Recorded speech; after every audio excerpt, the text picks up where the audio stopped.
You're listening to episode 94 of the Your Next Chapter podcast. Inspiration, clarity, confidence, and wholehearted growth strategies. Welcome to Your Next Chapter, the podcast especially for women in their 40s and beyond who know that business and personal development go hand in hand. In every episode, I bring you inspiring people, stories, ideas, and lessons from around the globe to help you and your business to flourish. I'm your host, Angela Raspis, and I'm so delighted that you're here. Now, have you fallen for the myth that us women are sensational at multitasking? Now, I'm not denigrating us here because we are excellent at juggling many, many things. But just because you can, it doesn't mean you should. That's one of the philosophies that I live by in my business and my life.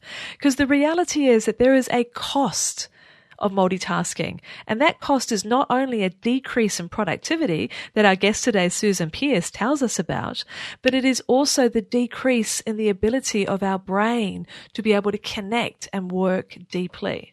Now, your brain in a state of forced focus operates very differently than when it is set free. And Susan and I discuss how hard work and dedication and effort and focus are not the only ingredients for you to have success and meaning and fulfillment in your next chapter of business. But it's really hard to do less and be more in a world that places so much value on busyness. Especially when we're operating in the online space, we are constantly bombarded with so much information about what we need to do. When your heart and your intuition is probably telling you every now and then that you want to take a breath, take the foot off the gas and be instead. Well, the good news is that your instincts are absolutely correct.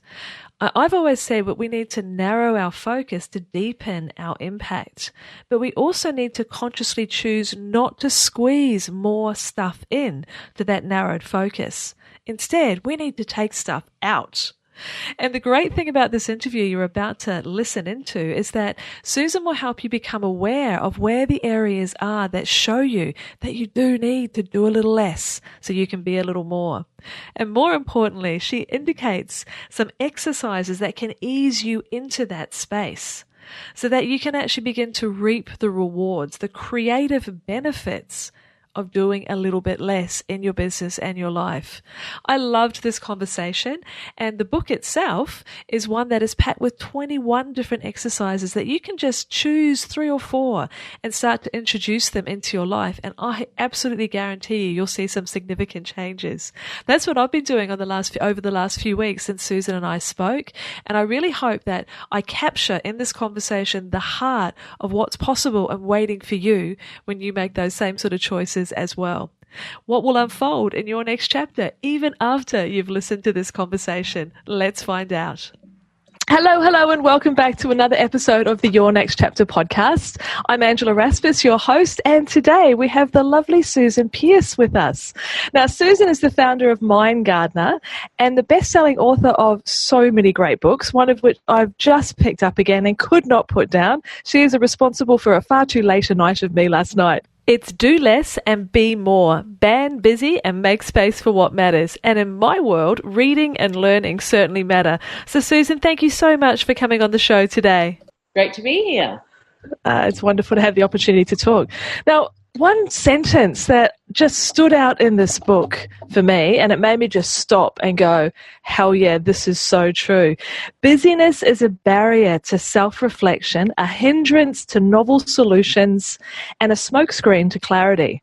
I had to literally drop the mic and really think about that one because it made so much sense to me.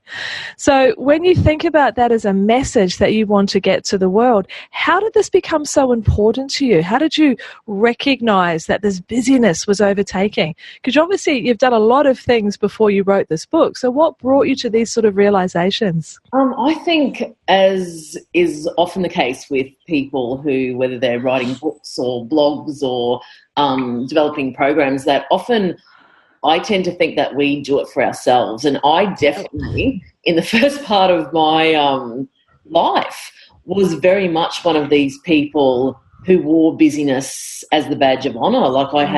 I remember even from high school, having the checklist of all the things that you needed to achieve. I grew up with parents that, you know, if my mum ever saw me sitting still, she'd be like, come on, get up and do something. She still does. She still does do that.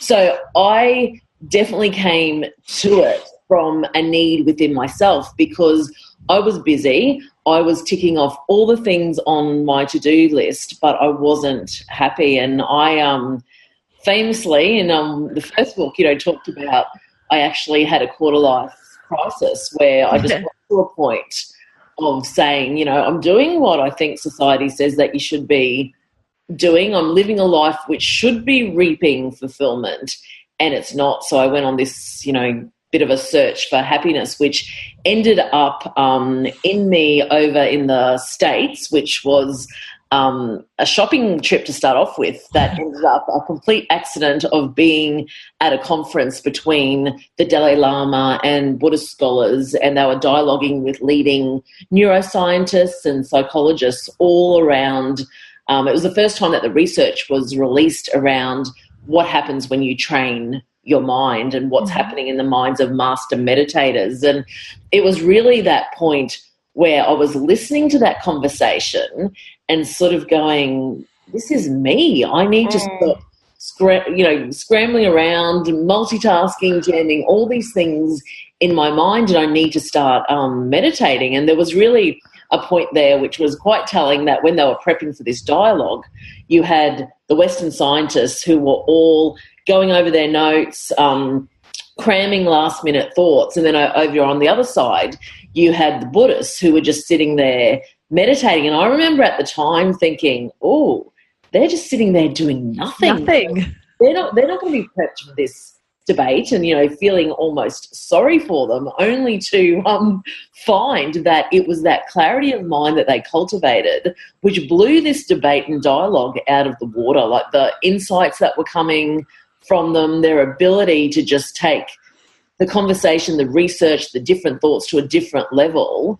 I just thought there's something definitely in this, and it's a much needed time for me to be doing something. So it was my own personal journey then of slowing down, bringing meditation into my life and a whole range of things, which led to the creation of Mind Gardener and all of our guides, and now our 3 books. And that recognition, to have that realization when you were having your quarter life crisis, that was very fortunate to actually stumble across that opportunity so early, but to see that contrast and recognize the value and what it meant at that point, that was really an anchor for you, wasn't it? To put the stake in the ground, and now this is the way forward that I want to move. Absolutely. And, you know, I also saw, because at that time I was working in leadership development, and it was a real point too where I was just looking at it and going, you know, all of the things that we teach in business, all the things we teach in corporations have a fundamental flaw.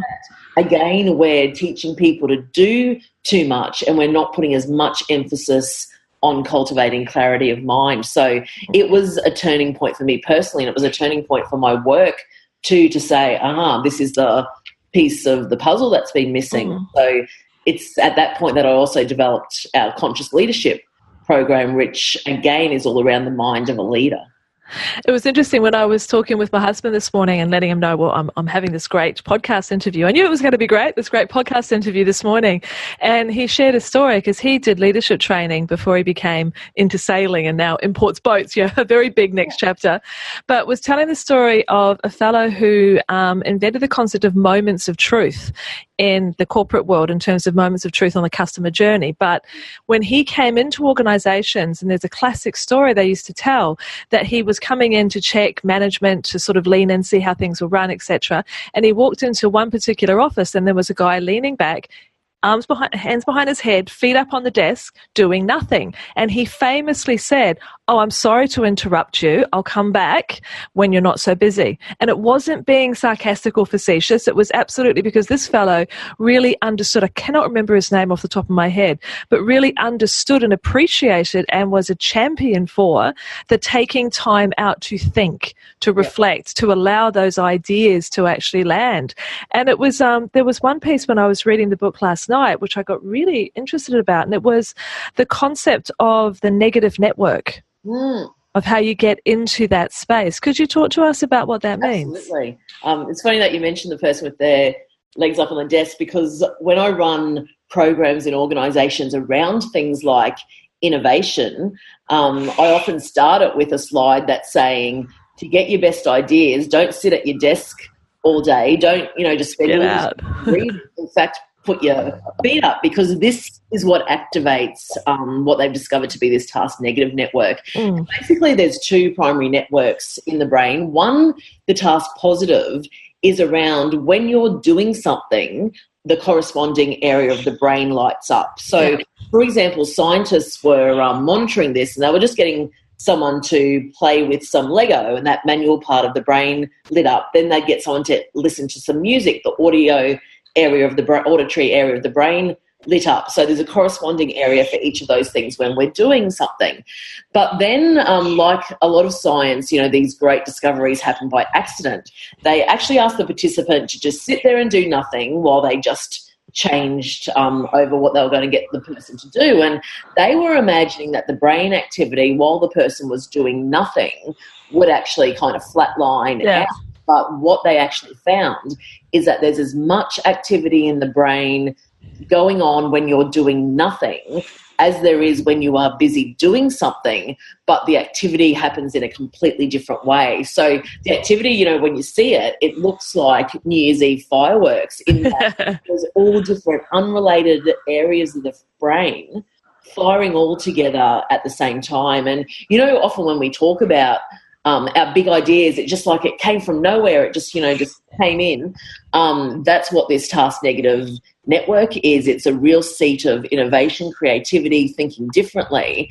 But the catch is that you will only activate it when the task positive network is off, meaning that if you don't stop and have regular periods of doing nothing, you'll never access those brilliant ideas. And I think that's, a classic example how in business, we think we've got to be busy to be successful, go to the conference, read the next book, do the next thing, research, all that sort of stuff, when really you are more likely to come through with the breakthrough ideas when you go and watch a sunset, or you take you take 2 minutes out on the grass in the backyard.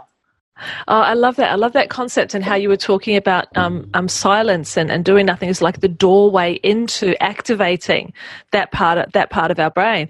It's interesting. If I think back, this is going way back to corporate world when I was very much in the marketing and sponsorships area, and Edward de Bono had a tool, and still does, called random word, where to try and catapult our brain into a new area, like you would have these little cards with proper nouns on them, and they would give you a word to solve a problem. So the example I've often used was coming up with how to sell more newspapers. That was the task. And I used to use the random word cards. You'd pull one out and it said like ice, for example. You're like, okay, ice, right. Okay, ice blocks. Kids like ice blocks. Put a voucher on the front of the paper with take this to your newsagent, get an ice block when you've bought the paper. Boom, there's an idea. And the idea was that you never could have got to that spot by direct thinking. Like the random word, like leapfrogged.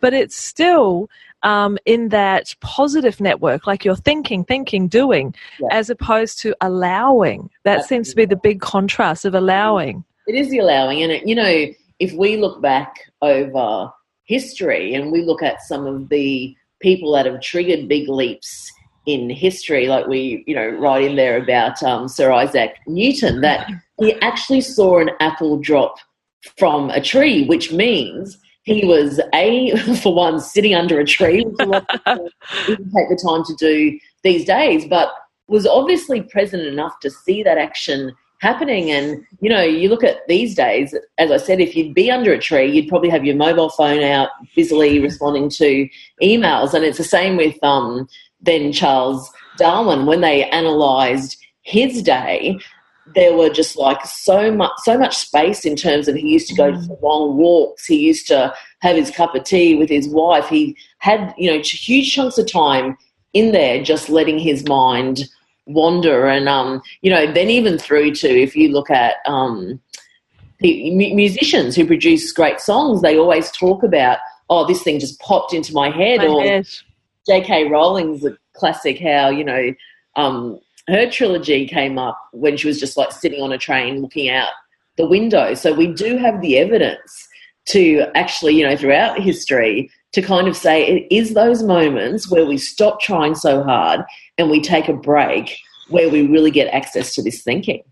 So that for an entrepreneur, for a businesswoman, for someone, for a practitioner, for someone who's wanting to deepen their business, to broaden their business, to expand their business, and expansion doesn't always mean bigger.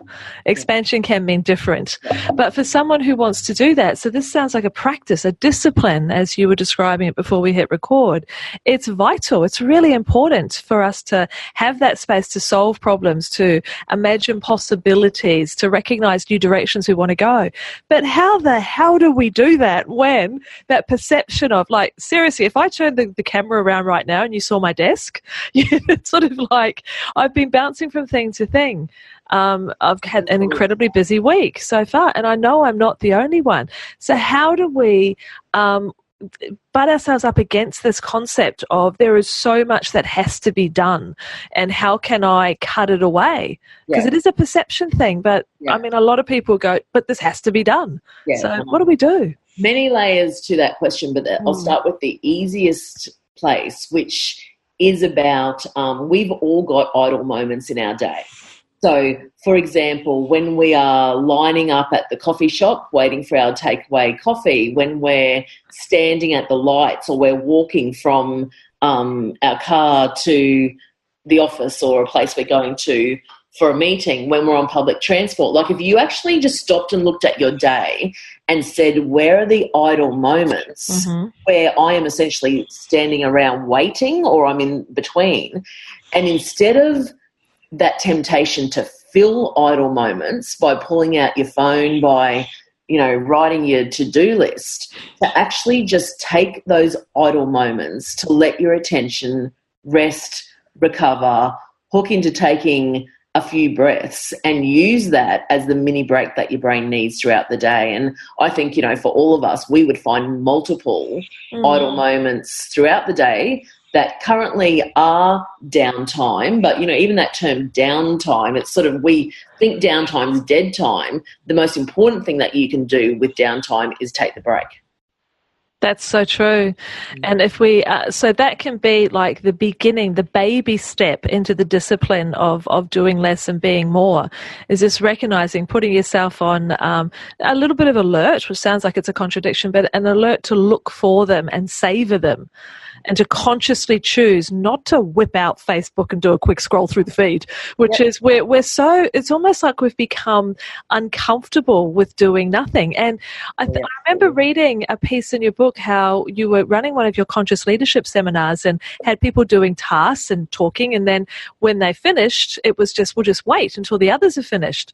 And that was hard. Can you just explain that one to us? I think that's a really interesting example. There's a few of these things that I just do for my own.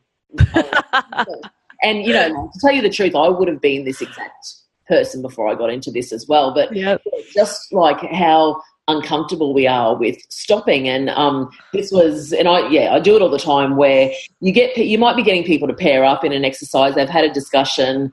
When they've finished, everyone's kind of looking around going, okay, what do we do next? Can't even stand there and take a breath or have a deep conversation or any of those sort of things. So it just goes to show how uncomfortable we've become with just even a couple of seconds of doing nothing. And there was a really interesting piece of research which I find hilarious, which highlighted this. This was just a few years ago in the States, where they asked people to come into a room. It was just a room with 4 white walls, no distractions whatsoever, except there was a button there where they had the option, and they were only in this room for 15 minutes, they had the option of giving themselves an electric shock.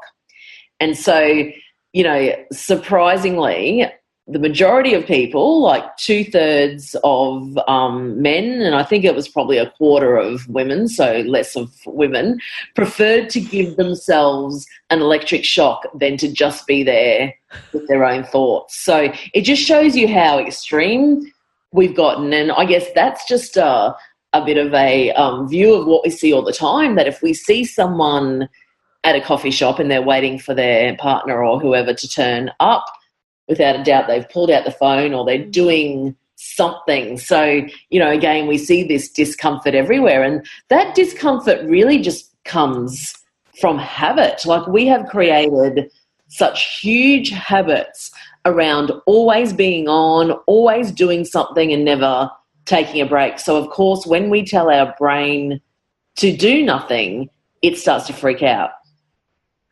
And when we're in that situation, that uncomfortability and the solution to it is mirrored all around us, because we're seeing everybody else do that as well. And we are pack animals in that respect, is that we will, or sheep, being a New Zealander by birth, will follow the leader, won't we? So we need to actually have that consciousness, as you were saying, that conscious decision to change it.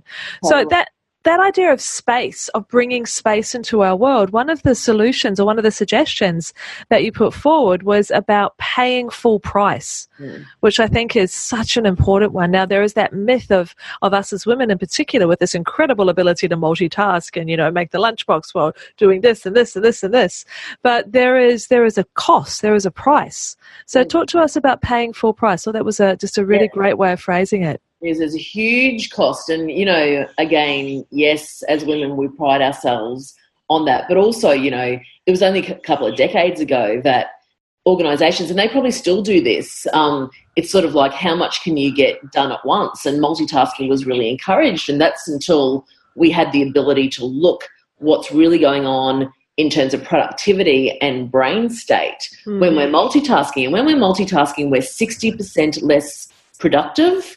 Our IQ drops down to an 8-year-old child, where it takes us longer than 1.5 times longer than it would if we were just focusing on one thing at a time. But also it's damaging to the area of the brain that where the activation of positive feelings lies. And so to me, it's no surprise that as we've started living in a busier, distracted world, we've also seen the increase of anxiety, of depression, of all of these things. So you pay a huge price, but the idea that pay full price is based on is, at the most fundamental level, we're just ripping ourselves off, because why be in a conversation with someone and completely distracted? Like, you're getting ripped off in terms of the quality, the connection, the learning, all of those things. Again, why be in a park with your kids if your brain is actually at work or it's somewhere completely different? Why eat when your taste buds aren't even engaged? So, we're ripping ourselves off because paying attention is the thread that connects us to all of those experiences. When we're distracted, we may as well not be having the experience. And so pay full price is about picking some activities during the day, and just usually routine things. And this is the second thing besides the idle time that I would start with to start to implement these things. But pick some things like walking, for example, or having a cup of tea, or talking on the phone, just a few activities that you do all day, and commit to paying full price, which means you focus only on the task at hand. You don't talk on the phone while you're making the lunches and mouthing off to the kids as well, or, even talking while you're driving a car. And, there's times I choose to do that, but this is about a disciplined practice around paying full price to whatever we're doing and giving it the quality of attention as if we were trying to pass a test, as if you're trying to pass your driver's test, as if you were walking like you were on a catwalk and millions of people were looking at you, like really giving it that quality of attention. Because as soon as you start to do that, listening is the other classic. I mean, you start to listen like an expert, and the amount of joy that you can get from connection, from learning, from, all of that stuff, it just comes back to you threefold. And I love the reassurance that you give that this is a habit. This is not something that someone is born with. This isn't, well, it's okay for Susan, she met the Dalai Lama at 25 and her whole world changed. It's not that. That was obviously a catalyst for you to start a next chapter. But But this is a habit. We can actually consciously choose to cultivate this as a habit and to improve it. You know, it's like I use the daily calm to meditate in the mornings, because I know I've got a busy brain, but I have to take responsibility for the fact that I've actually created that beast of always bouncing around popcorn like from thing to thing. So using the daily calm helps me because it gives me a focal point, and it definitely calms me down. But the first 10, 20 times I did it, sitting on the mat was almost impossible. It's like, you know, I had a hot bum and I just bounce around. So it's taken time. Yeah, that next chapter, you'll be interested to know about my next chapter, because I've taken this to a completely higher level. But back to your point, I think it's funny that people always do sort of look at me as if, but you mustn't be doing too much, or you mustn't be achieving too much. I'm like, no, I'm also like raising, you know, 2 kids. I've got 2 businesses. I'm writing books. I'm running programs. I'm chairing a board. I've got, you know, a lot of things going on, but it's practice. And you know, people do think you're just born like that or you're naturally like that. But if people knew what I've put into my day and my life to cultivate the brain that I want, they would be completely astounded. But you've recognised the value of it. You've had the absolute proof and the value of it. So if we find something that will enhance essentially every aspect of our business and our life, then why not put as much effort into cultivating that practice as you would to learning how to create a sales funnel, for goodness sake. Absolutely. So yeah, I see it as incredibly important. And I guess one habit that I can see, and it is something that I'm glad to say that I do, and I encourage my clients to do as well, is the concept of chunking, where you're doing like tasks together and you're staying on task. You're not allowing yourself to bounce from thing to thing. So for this period of time, you are working on this thing. And when you've got that focus, when you're giving it or paying full price, as you're saying, you're much more likely to come out with a better result, even though it might feel as though, but there's other things tugging at my attention. Let them go and focus on this thing. Pay the full price for that. Really important, because when you get an interruption with, you know, sometimes that's the email alert. Sometimes it's just yourself going, oh, I should do that. When your brain gets interrupted, it takes 25 minutes to return to the same level of focus. So it really does make sense to have control over this, because otherwise we're just losing productivity all the time. No, absolutely. Well, that paying full price is certainly one way in which we can practice this conscious mind gardening, if I may say. But there's many other suggestions that you have in the book, and I'd certainly recommend, and I'll put a copy and links of where to get the book. I'll put that in the show notes. But there was lots of other ones, like dating yourself and the sounds of silence and the pace of life and the not to-do list. Can you perhaps give us a couple of other good examples of where we could start to cultivate this new way of being in the world? Absolutely. The not to-do list is probably one of my favourites, and it has changed a lot about my life. And this is, you know, just the counter to our obsession with to-do lists. And really it's not the list that's the problem. It's the fact that we wake up and the first thought is, what day is it? What do I need to do? And, you know, it's before we've even gotten out of bed that we've wired up this, you know, monkey mind that's just going from one thing to another, thinking about what I have done, what I haven't done, what I've yet to do, all of that sort of thing. So this is about, you know, it's still great to have that practice of having a to-do list, because that can get you really focused. But our challenge in the book is try to get 3 to 5 things on a not to-do list, because I think there's so many times where what's on our to-do list is about our own high expectations of ourselves, or my need to be in control, my need to get it done right now because that gives me a dopamine hit and I feel really good about myself. And often, you know, I've found, and I think everyone has this experience, that, you know, sometimes if something happens, like you might get called away because, you know, your daughter's sick, and you don't get around to doing something, and then you find the day after that thing never really needed to get done. So it's really about putting such a critical eye on going, do I really need to do this thing? Is it a real need, or is it just something to make me feel in control?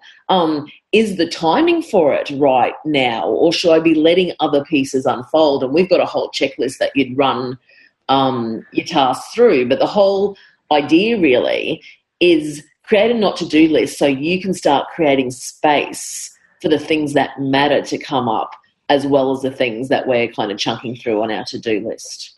I think that point there you were making about casting the critical eye is the most important part. You know, the concept of choosing a word for the year. A lot of people begin the year and decide what's the word. It took me a while to find mine, and then I realized the word that I wanted to embody this year is discernment. And that comes into casting a critical eye. It's a very similar thing. Is this the thing that really deserves your attention now? Is this the thing that's right for you? Are you closing the correct gap, etc.? So it's evaluation, but I think discernment has that subtlety about it that has a different type of attention, that quality of attention. And I think this not to-do list requires that you do polish that discernment skill. So it's a great one to work on. Yeah, it does. And there's a few, just speaking of discernment, there's a few of, because we've got 21 exercises in the book. So there's one about creating measure in your life as well, which, you know, your thing of discernment rings a bell there, because I think too often we're these people that I see a lot of women go too hard only to then end up in a heap. Yeah. And, you know, like to end up sick when we take a holiday, or to just end up burnout without realising. And this thing about just coming back and finding some measure, and that really speaks to this whole foundation of self-care being the thing, realising that it's a long race and that patience is a really good thing as well, and not everything needs to be done now. Now, absolutely. That's probably one of the biggest messages that I want to get across to the people that are working with me in my world, is that sustainability is what we're after. I mean, the whole market, the whole world has changed in terms of as solo practitioners, as, you know, experts in our field, however you want to describe it. I'm here for the long haul. Yep. You know, I don't intend to just like burn brightly and die young and leave a good corpse. Well, that's not going to happen. I've already hit 50.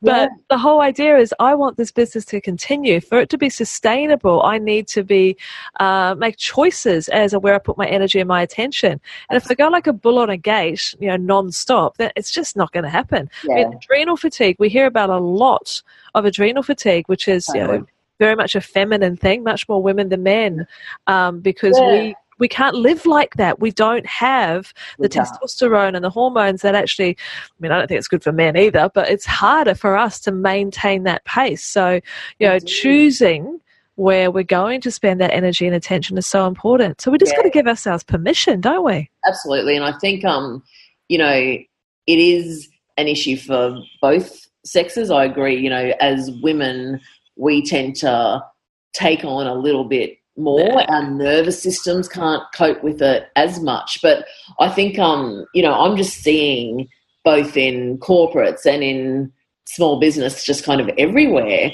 this massive issue of burnout, of people severe burnout. And to the point that I definitely talk to leaders about, the biggest threat that we have in the future in business is not about robotics or artificial intelligence. It's that leaders aren't going to have the energy to deal with the busyness, the complexity of life in the future, because we think it's busy now. It's even going to get worse. And this is the thing that we haven't considered, that, you know, the change even in the last 5 years has sped up to levels that our nervous systems can't cope with. So we need to do it a different way, because if we keep trying to keep up with information overload, with you know, everything causing change fatigue, then we're not going to win the battle.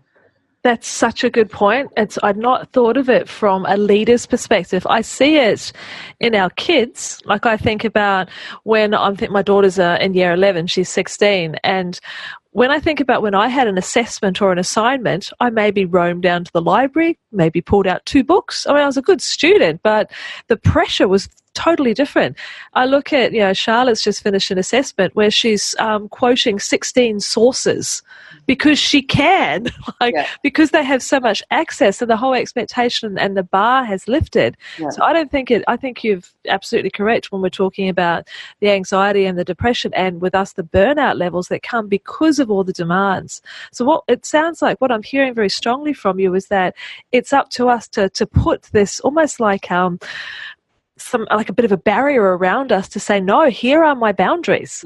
This is it. I need to protect myself to be able to function at full capacity. Yeah, and if I'm going to just expand on that, I think that one's important. There's something around boundaries, and I know with my life I'm very disciplined around how much I'll take on and what I'll say no to. And, you know, again, another exercise that I like is this: just give ourselves permission to say no. We talk about imagine you had a no note, a permission to say no note, and you had 5 of those, and you had to use them during the week. Because I think, again, probably as women we fall more victim to being people pleasers or feeling obliged, saying yes when we really meant to say no.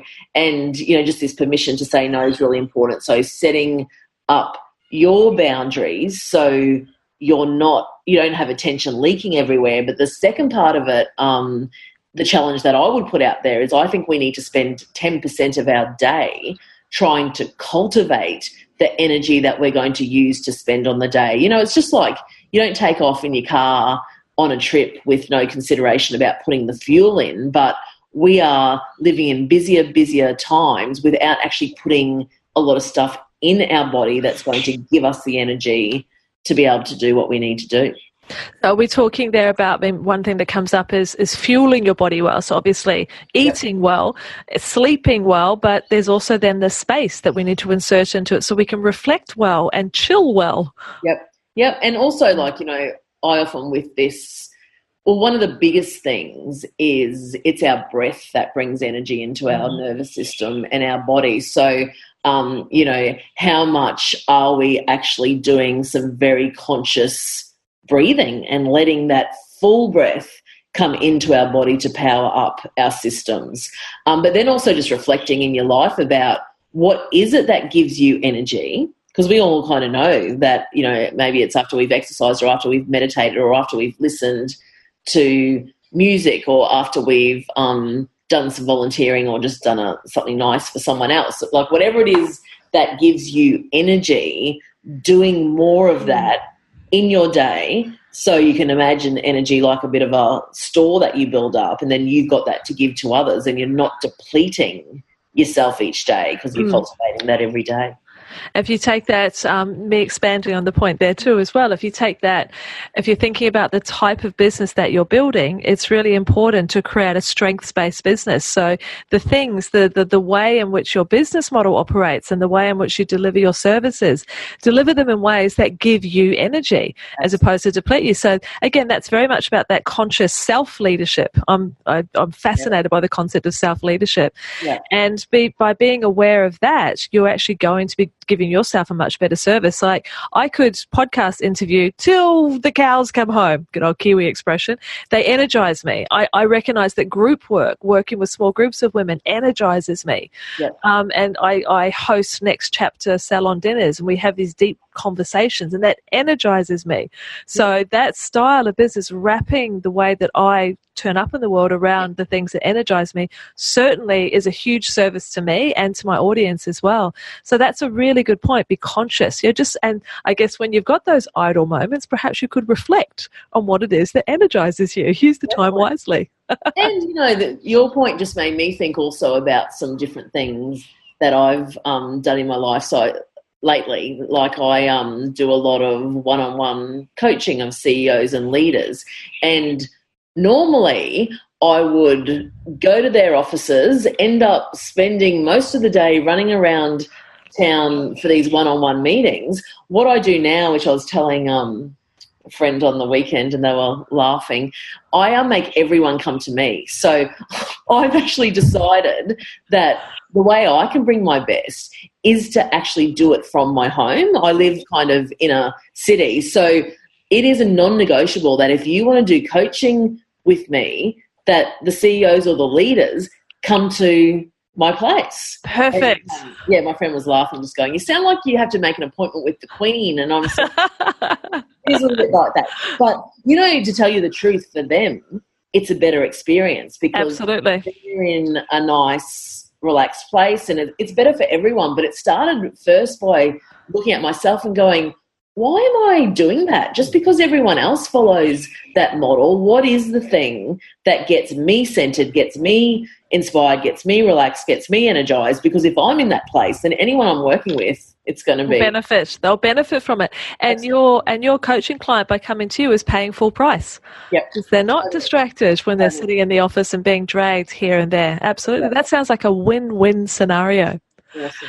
Well, Susan, these points, these concepts that you are bringing to us are I know they're really making me think, and they're opening some doors of possibility to other ways in which I can turn up and operate in the world, which is great for me, for my clients, for my family, for everything. So thank you so much for sharing those with us. And if you're wanting to leave somebody who's sitting here going, yes, but, because I'm sure you've come across a lot of the yes buts in all of the conscious leadership programs and the Mind Gardener programs that you've run. How can you help us lean into this as a concept? You've given us some great little snippets of examples. But what are some sort of last, lingering words of wisdom that we can be discerning about bringing this doing less and being more into our lives? The only last bit of advice, start small. So start with the idle moments you've already got. Start with paying more attention when you're having a cup of tea. Start with really looking at what you can say no to. But the biggest thing is that you've got to take the leap of faith, because we've been conditioned very much, for most of us, from birth to believe that busy is better. One of the other little experiments I do is, when you're at the shops, you might be at the checkout at Woolies and they say, "You're having a busy day?" And I always go, "No." And they go, "Oh," as if you weirdo.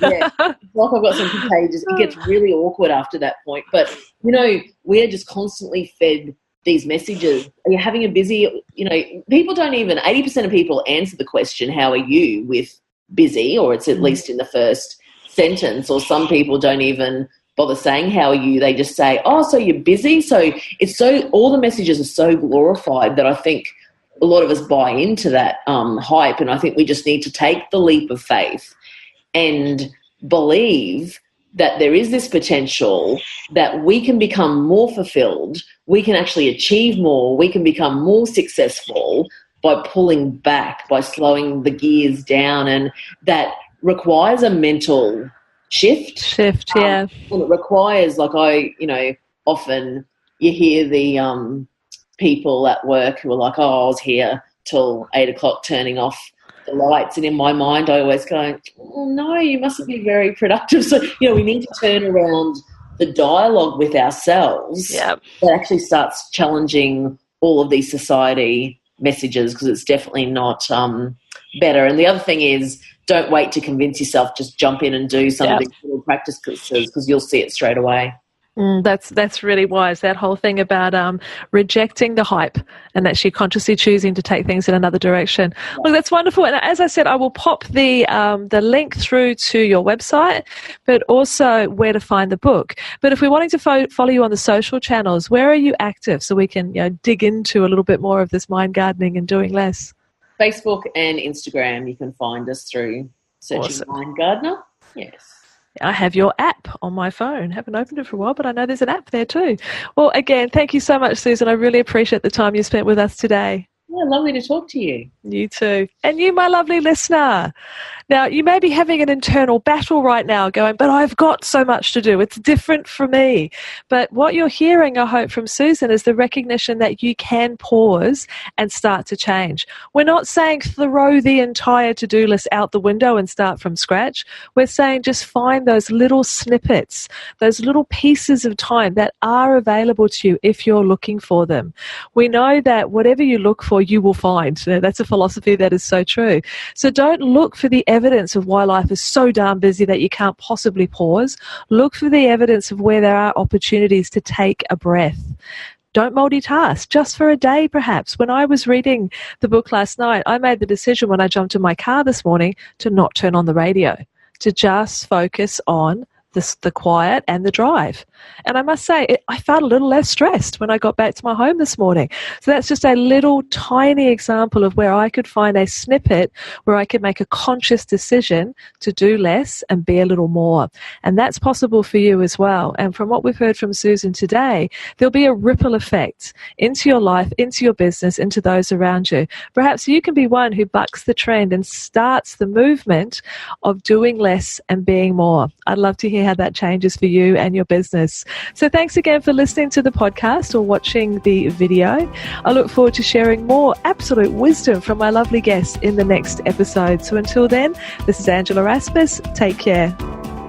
Thanks for listening to the Your Next Chapter podcast. If you've enjoyed this episode, I'd love you to share it, perhaps leave a review in iTunes, and of course, don't forget to subscribe to the podcast so you never miss an episode. And if you're looking for your own business breakthrough at the moment, then I've got something special for you. Visit angelarasmus.com/breakthrough guide. That e-guide takes you through the 4 key gaps to close that may be stopping you from reaching the next level in your business. I hope it's extremely helpful, and I look forward to talking with you again on the next episode.